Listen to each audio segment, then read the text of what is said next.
Hola, buen día, buenas tardes, buenas noches, depende de cuando vean el video. Bueno, el tema que vamos a hablar es el tema de tatuajes.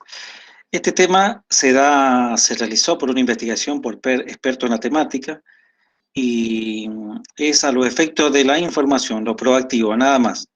De ninguna manera está hecho para discriminar a nadie, ¿no? Quería comenzar con una frase que dice que los tatuajes no nos hacen delincuentes, así como las corbatas no nos hacen decentes. Así que bueno, le damos comienzo al mismo. Como le dije anteriormente, el presente trabajos es solo a los efectos informativos, de ninguna manera para discriminar o bien para etiquetar personas. Eso quiero que quede claro, es al efecto únicamente de nuestra función de ejercer la prevención, nada más. Bueno, vuelvo a repetir la frase, entonces los tatuajes no nos hacen delincuentes, así como las corbatas no nos hacen decentes, ¿no? Hay una frase que me gusta siempre compartirla cuando doy clase, que es de William Ury, un profesor de Harvard. Este profesor dice, contener si es necesario y resolver si es posible, lo mejor es prevenir. William Ury.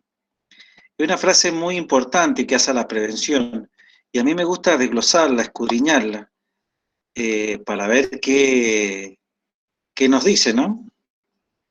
Un segundito, ahí está.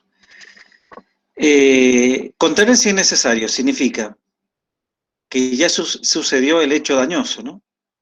Resolver si es posible.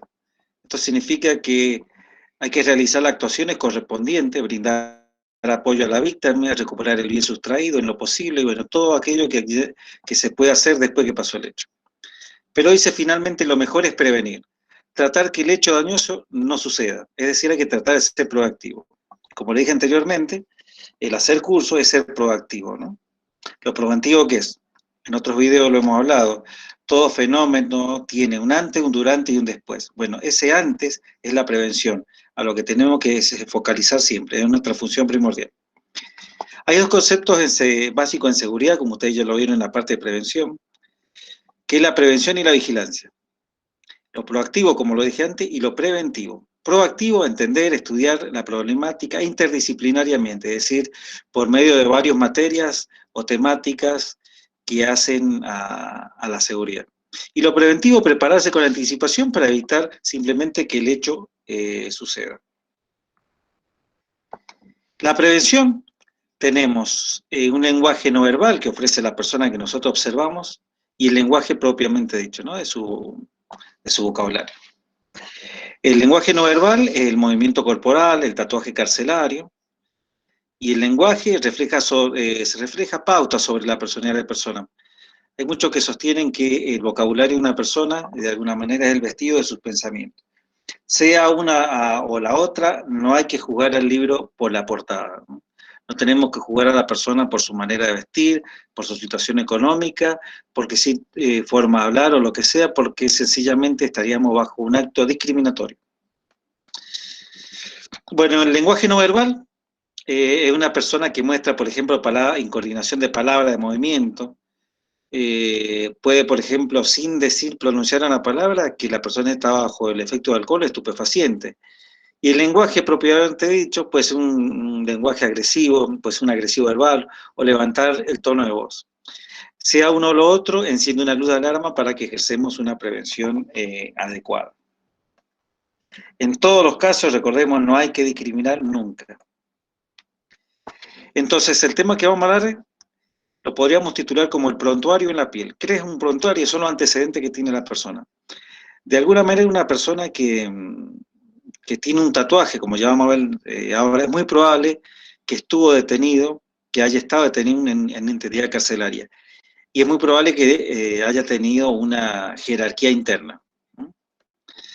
Los tatuajes, la definición de tatuaje, tiene su origen etimológico en el vocablo francés tatouage. El concepto refiere al acto y resultado de tatuar, dejar grabado, plasmado en la piel, una marca, a través del uso de cierta aguja o punzones de tinta. ¿Qué ocurre? Que en la cárcel utilizan elementos caseros, ¿no? La diferencia entre el tatuaje, tenemos una diferencia entre los tatuajes artísticos o modales o tatuajes carcelarios. El tatuaje artístico son confeccionados en elementos idóneos al tema, La simbología representa una impronta de la persona, es decir, la persona se le ocurrió hacerlo y lo hace, no hay algo que estudió, sintió hacerlo por alguna razón y lo hizo. Tiene amplia libertad de criterio la persona al hacérselo y responde a su forma de ser.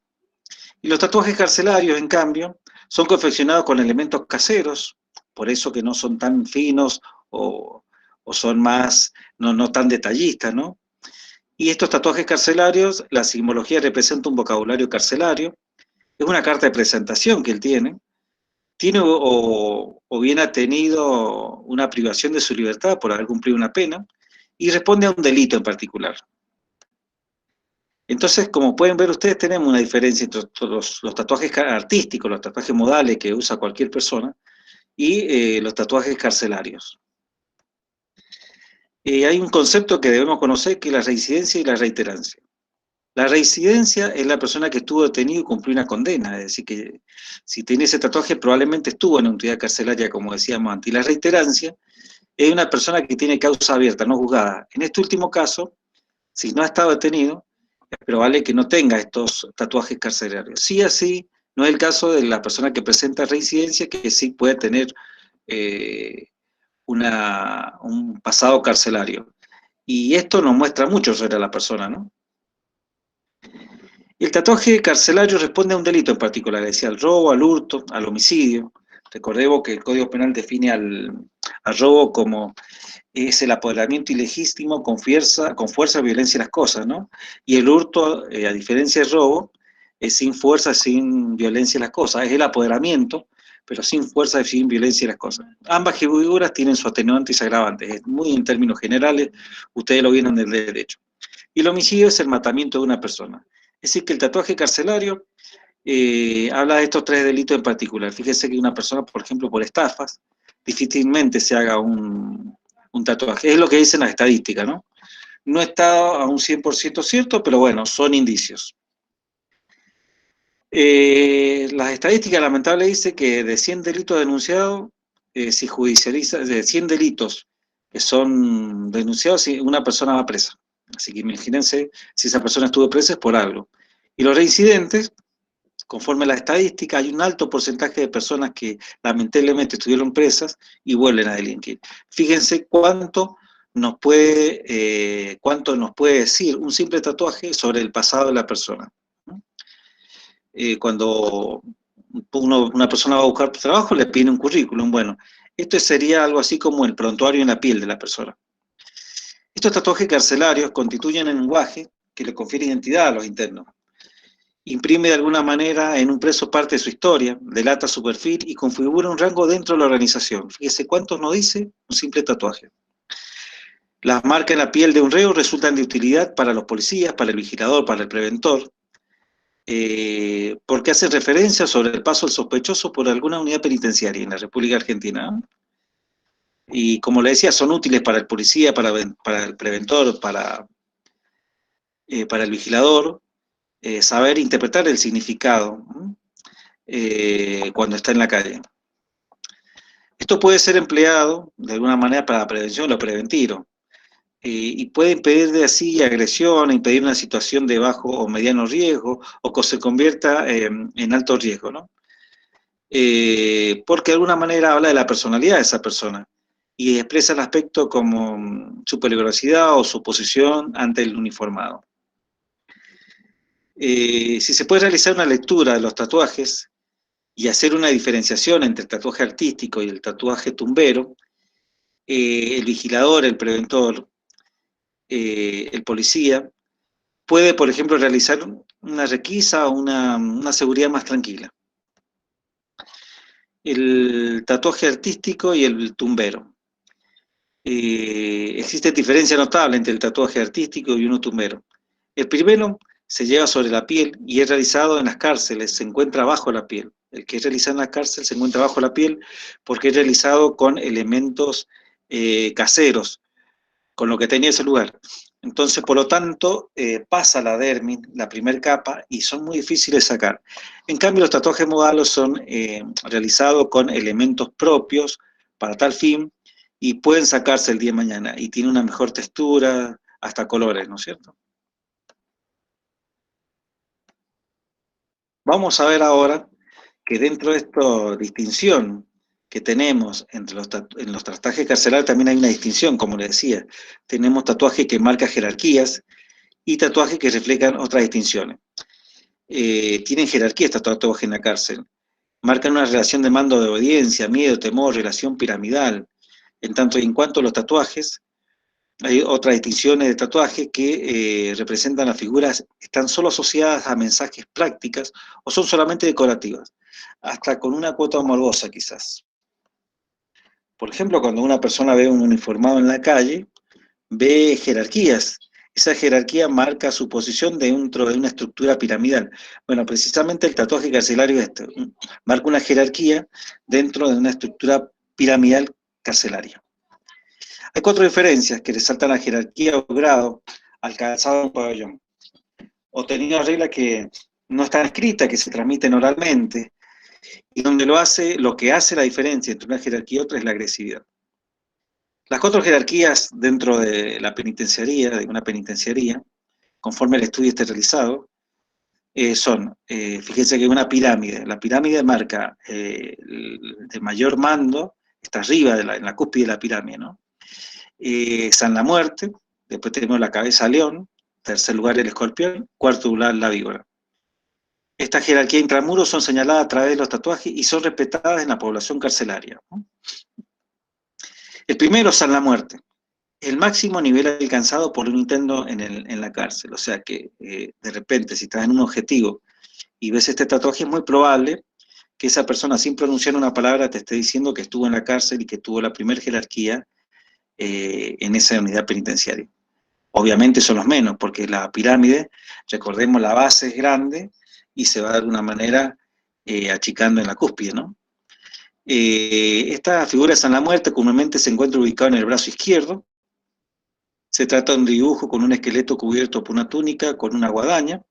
Muestra no solo el rango del recluso, sino el objetivo de hallar cosas perdidas, obtener el amor de alguien o de vengarse de un mal recibido. Es, de alguna manera, según este estudio, el más peligroso de todos. En segundo lugar tenemos la cabeza de león.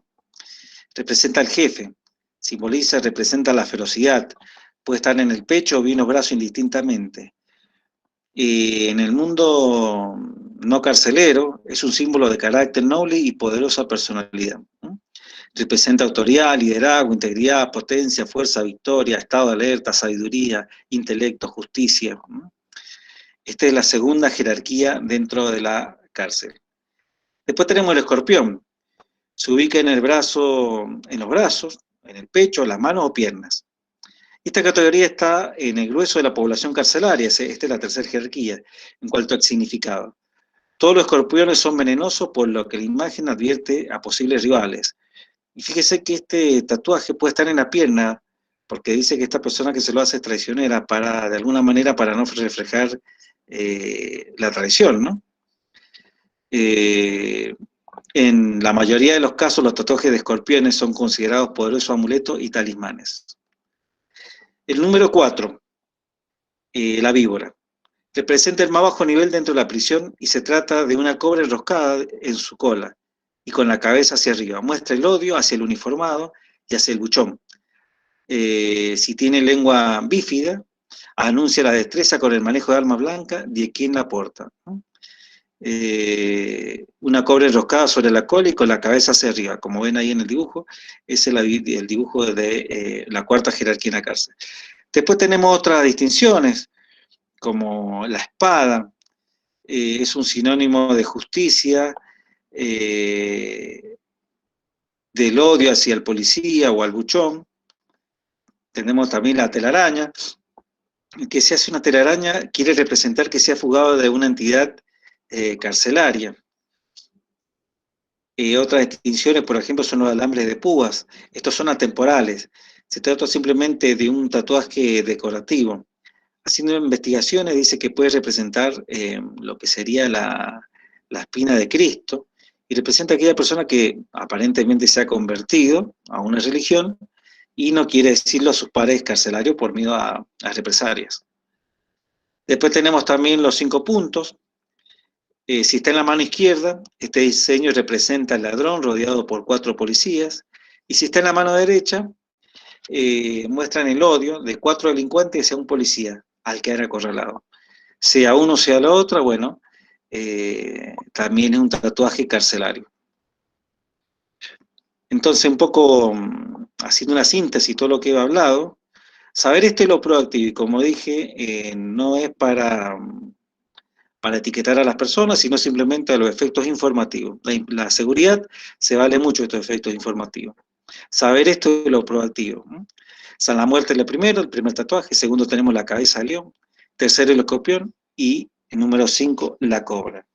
También a nivel internacional, bueno, quería también agregar que estos grabados en prisión son mensajes destinados a la policía y a la población carcelaria y ponen de manifiesto reproches, recuerdos, fantasías, rebeldía y amenazas. Fíjese cuánto nos dice un tatuaje, ¿no? También a nivel internacional tenemos los Mara Salvatrucha. Es una organización internacional de pandillas criminales.